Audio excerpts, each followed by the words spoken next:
આજ રોજ તારીખ 3 જાન્યુઆરી 2026 શ્રી અલગધણી ગૌસેવા ગોવિંદ ભગત ટ્રસ્ટ જીવદયા સંસ્થા કે જ્યાં બીમાર ઘાયલ પીડિત એક્સિડન્ટ પામેલ આવા બધા બિનવારસી જીવોને સંસ્થા દ્વારા એમ્બ્યુલન્સમાં લાવવામાં આવે છે, તેમજ હોસ્પિટલમાં એ જીવોનો સંભવત પ્રયાસ કરવામાં આવે છે અને એ જીવને શક્ય હોય ત્યાં સુધી મહેનત કરી અને એ જીવોને બચાવવામાં આવે છે. ત્યારબાદ એ બધા જીવો સાજા થયેલા જીવોને સંસ્થામાં જ નિભાવ કરવામાં આવે છે.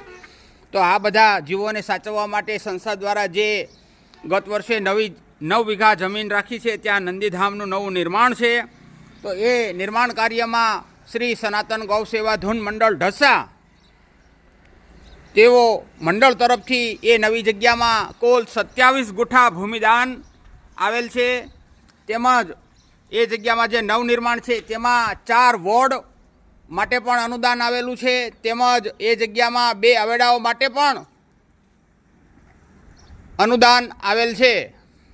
તો પરમ કૃપાળુ પરમાત્મા તેમજ ગૌ માતાની કૃપા મંડળમાં નિસ્વાર્થ ભાવે સેવા કરતા દરેક સભ્યો ઉપર અવિરત વરસતી રહે, તેમજ ઈશ્વર પરમાત્મા તેમજ ગૌ માતાની કૃપા મંડળમાં સેવા આપતા દરેક સભ્યો ઉપર તથા તેમના પરિવારો ઉપર નિરોગી નિરામયનું આયુષ્ય પ્રદાન થાવ એવા મંગલ ભાવ સહ જય ગૌ માતા.